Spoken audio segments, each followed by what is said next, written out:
नमस्कार और धन्यवाद। आपका बहुत बहुत स्वागत है मेरे इस यूट्यूब चैनल में।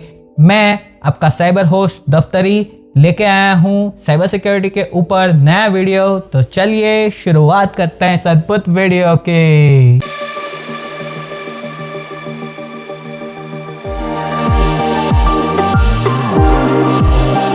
हमें जो सारे सवाल भेजे गए हैं वो सारे सवाल हमें विभिन्न माध्यमों से मिले हैं। तो चलिए दोस्तों, अब हम चलते हैं पहले सवाल की ओर, जो कि हमें पूछा गया है मिस्टर डीके के द्वारा। डियर दफ्तरी, can you please explain what is the difference between digital currency and crypto currency. हमें सवाल के अंदर पूछा गया है, कृपया करके आप हमें समझा सकते हैं कि डिजिटल करेंसी और क्रिप्टो करेंसी के बीच अंतर क्या है। जी हाँ दोस्तों, मैं आपको जरूर से समझाऊंगा कि डिजिटल करेंसी और क्रिप्टो करेंसी के अंदर फर्क क्या है। क्रिप्टो करेंसी अभी इस महीने की 1 तारीख को जब हमारे माननीय वित्त मंत्री श्री निर्मला सीतारमण जी ने कहा कि जो भी डिजिटल असेट्स हैं वो सब के ऊपर भारत सरकार टैक्स चार्ज करेगी। चलिए दोस्तों, अब हम समझते हैं एग्जाम्पल के साथ कि ये सरकार हमें क्रिप्टो करेंसी के ऊपर कैसे टैक्स लगाती है। जी हाँ दोस्तों, भारत सरकार क्रिप्टो करेंसी को क्रिप्टो करेंसी ना बोलते हुए उसे डिजिटल असेट कह रही है। और भारत सरकार ये कह रही है कि जब आप रिडीम करते हैं तो आप कैसे करते हैं। सबसे पहले आप क्रिप्टो करेंसी के अंदर इन्वेस्टमेंट करेंगे तो आप 1 लाख रुपए क्रिप्टो करेंसी के अंदर डालते हैं और कुछ समय बाद आपको क्रिप्टो करेंसी के जो 1 लाख रुपए डाले थे उससे आपको 10 लाख रुपए मिले। तो आप क्या करेंगे, वो 10 लाख रुपए अपने अकाउंट में डालेंगे, अपने बैंक अकाउंट में जमा करवाएंगे। जैसे ही अपने बैंक अकाउंट के अंदर अपने 10 लाख रुपए जमा करवाए, उसी बैंक अकाउंट पर भारत सरकार 30% टैक्स चार्ज करती है। अब हमने अगर कहीं और से करवाया, तो अगर आपने बाहर जाकर करवाया और बाहर से करवाया, तब भी भारत सरकार टैक्स चार्ज करेगी। और डिजिटल वर्चुअल असेट जो हम छू नहीं पाएंगे, तो भारत सरकार इस हिसाब से आपके ऊपर टैक्स चार्ज करती है, क्योंकि भारत सरकार ने कहा है कि क्रिप्टो करेंसी बैन है। अब करेंसी का मतलब होता है जो आरबीआई इशू करे वो चीज।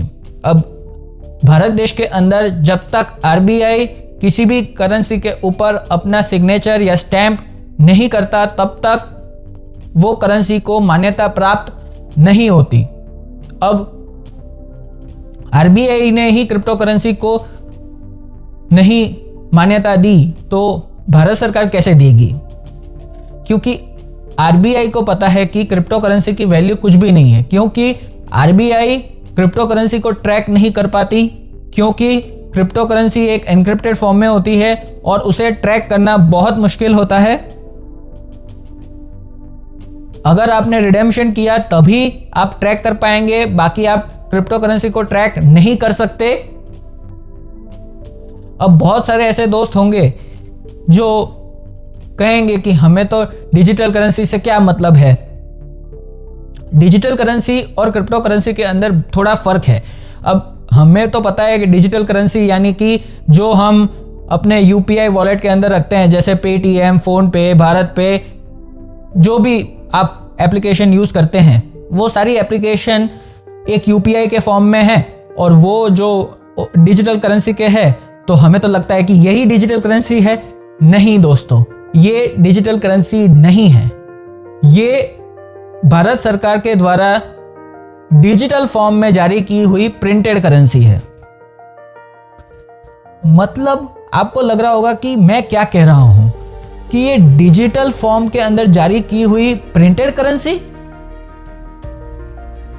अब ये भारत सरकार ने कहा है कि अगर आप यूपीआई पेमेंट करते हैं तो आप अपने बैंक अकाउंट से पेमेंट करते हैं, तो आप बैंक अकाउंट का इस्तेमाल करेंगे। अगर आपके पास मान लीजिए कि यूपीआई बैंक अकाउंट के अंदर 10,000 रुपए है, आप 10,000 रुपए वाला वो मैसेज या फिर वो चीज आप सीधा अपनी बैंक के पास जाएंगे और ये फ़ोन के अंदर मैसेज दिखाएंगे कि हाँ भैया मुझे इतने पैसे क्रेडिट हुए हैं, आप मुझे इतने पैसे कैश में दे दो, तो बैंक आपको वो पैसे कैश में देगी। लेकिन डिजिटल करेंसी के अंदर बैंक आपको कैश नहीं देगी। अब इसके अंदर फ़ायदा क्या है? जी हाँ दोस्तों, इसके अंदर बहुत फ़ायदा है, क्योंकि डिजिटल करेंसी, पहली बात तो ये कि वो प्रिंटेड फॉर्म में होगी ही नहीं। मतलब डिजिटल करेंसी को इश्यू करेगी आरबीआई। तो भारत सरकार का फ़ायदा ये हुआ कि उन्हें नोट छापने की ज़रूरत ही नहीं पड़ी, क्योंकि भारत सरकार जब भी नोट छापती है कुछ सालों बाद नोट पुरानी हो जाती है, फट जाती है, वगैरह वगैरह हो जाता है नोट के साथ, तो भारत सरकार दोबारा नोट छापती है, तो उसके अंदर अलग खर्चा आता है। तो उसे रिकवर करने के लिए या फिर उसके अंदर चेंज लाने के लिए भारत सरकार डिजिटल करेंसी को इंट्रोड्यूस कर रही है। अब डिजिटल करेंसी जो है उसके कारण आप इजीली ट्रैक कर पाएंगे कि ये पैसा कहाँ जा रहा है, ये पैसे का इस्तेमाल कौन कर रहा है। अगर ये पैसे का इस्तेमाल कोई गलत व्यक्ति कर रहा है तो उसे पकड़ा जाए, उसका बैंक अकाउंट सीज होगा, वगैरह वगैरह बहुत सारी चीज़ें हो सकती हैं। अब बहुत सारे लोगों को ये लग रहा होगा कि डिजिटल करेंसी से तो हमें तो बहुत नुकसान होगा। जी नहीं, आपको ही फ़ायदा होगा, क्योंकि हमारे माननीय वित्त मंत्री श्री निर्मला सीतारमण जी ने कहा है कि जितने भी क्रिप्टो करेंसीज हैं वो सब बैन किए जाएंगे, क्योंकि वो डिजिटल वर्चुअल असेट्स हैं, ना कि क्रिप्टो करेंसी। ये जो क्रिप्टो करेंसी और डिजिटल करेंसी है, डिजिटल करेंसी के कारण देश के अंदर बहुत क्रांति आएगी, क्योंकि भारत सरकार जो भी स्कीम्स लॉन्च करेगी वो सीधा डायरेक्ट बेनिफिट सीधा जो भी बेनिफिशियरी है उसके अकाउंट में चला जाएगा। जैसे कि भारत सरकार अभी किसानों को बहुत सारा फ़ायदा दे रही है, तो वो फ़ायदा भारत सरकार और आसानी से और बेहतर तरीके से किसानों को देगी। और जो भी भारत सरकार अपनी नई स्कीम्स लॉन्च कर रही है तो उसके अंदर जो करप्शन होता है वो सारा करप्शन इससे बंद हो जाएगा। इससे हम आम लोगों के लिए बहुत फायदेमंद चीज है, क्योंकि करप्शन के कारण बहुत सारे लोग अपना नुकसान करवा बैठते हैं और हमें पता नहीं चलता कि भारत सरकार करप्शन क्यों कर रही है। हम तो सरकार को कोसते हैं कि भारत सरकार ने करप्शन किया, पर भारत सरकार अच्छी नीति से कुछ काम करती हैं तो करप्शन करने वाले लोग इसके अंदर घुसकर और इस तरीके से सेंध लगाते हैं ताकि करप्शन कर सके और नाम खराब हो सरकार का। अब डिजिटल करेंसी से फायदा ये होगा कि भारत सरकार को नोट प्रिंट करनी नहीं पड़ेगी, थोड़े नोट इशू करेंगे और थोड़े डिजिटल करेंसी इशू करेगी। और भारत सरकार इसको इंसेंटिवाइज करने के लिए भी सोच रही है, जैसे कि अभी हम जब भी कोई नई गाड़ी लेते हैं तो फास्टैग लगाना कंपलसरी है। अगर आपकी गाड़ी पर फास्टैग नहीं होगा तो आपको कुछ जुर्माना देना पड़ेगा, और अगर आप टोल क्रॉसिंग करते हैं तो जो 70 रुपये है तो आपको 70 रुपये ही देने पड़ेंगे। अगर फास्टैग होगा तो एक टाइम में आपको 5 रुपये कम यानी कि 65 रुपीज़ ही देने पड़ेंगे। अगर आप सिंगल रूट पे जाते हैं तब, अगर आप उसी टाइम वापस आते हैं तो आपको और 10 रुपये कम देने पड़ेंगे। और इस तरीके से इंसेंटिवाइज सरकार कर रही है ताकि लोग इसके बारे में और जाने और उसके अंदर और निवेश करें। मैं आशा करता हूं आपको आपके सवाल का जवाब मिला होगा। तो चलिए दोस्तों, अब हम चलते हैं इस वीडियो के अगले भाग की ओर, जो कि है टेक न्यूज़।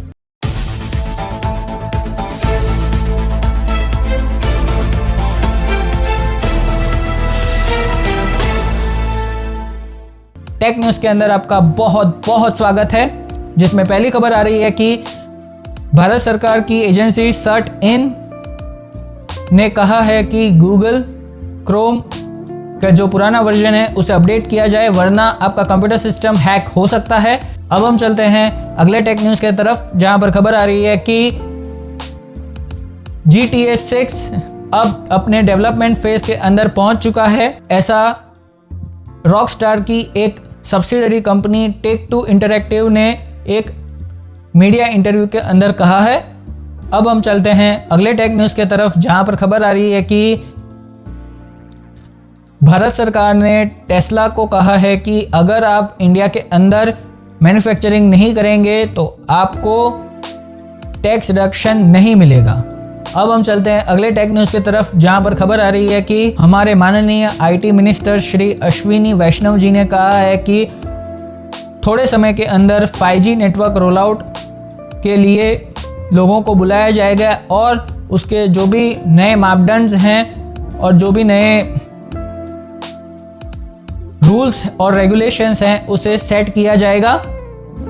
तो भारत के अंदर 5G अब जल्दी से आने वाला है। तो चलिए दोस्तों, अब हम चलते हैं अगले टेक न्यूज़ की तरफ, जहां पर खबर आ रही है कि सैमसंग ने S22 को all over the world launch कर दिया है और जिसके फोटोग्राफ्स मैं आपको यहां पर दिखा रहा हूं कि S22। अब हम चलते हैं अगले और आखिरी टेक न्यूज़ की तरफ, जहां पर खबर आ रही है कि शक्तिमान का टीजर रिलीज हुआ है, यानी कि हमारे चाइल्डहुड सुपर हीरो शक्तिमान अब एक फिल्म के तौर पर आने वाले हैं। इसके साथ इस हफ्ते के टेक न्यूज़ समाप्त हुए। साइबर सिक्योरिटी से जुड़ी किसी भी परेशानी से आप निवारण पाना चाहते हैं तो आप हमें ईमेल द्वारा संपर्क कर सकते हैं। हमारा ईमेल एड्रेस आपको नीचे डिस्क्रिप्शन बॉक्स में मिल जाएगा। कृपया करके ये वीडियो को जरूर से लाइक करें। आपको ये वीडियो कैसा लगा आप हमें कमेंट सेक्शन में जरूर से बताएं।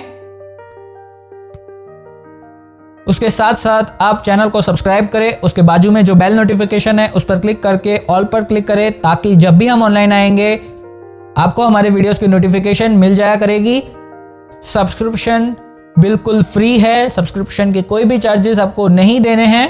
अब हम कू एप्लीकेशन पर आ चुके हैं, आप हमें कू ऐप पर फॉलो कर सकते हैं। हमारी कू की डिटेल्स आपको नीचे डिस्क्रिप्शन बॉक्स में मिल जाएगी। अगर आप हमारे काम को सपोर्ट करना चाहते हैं तो आप हमें patreon.com पर सपोर्ट कर सकते हैं। हमारे patreon.com के लिंक और डिटेल्स आपको नीचे डिस्क्रिप्शन बॉक्स में मिल जाएगी। आप इस वीडियो के अंत तक बने रहे, इसलिए आपका बहुत बहुत धन्यवाद। मैं मिलता हूं आपसे अगले वीडियो में, तब तक के लिए नमस्कार।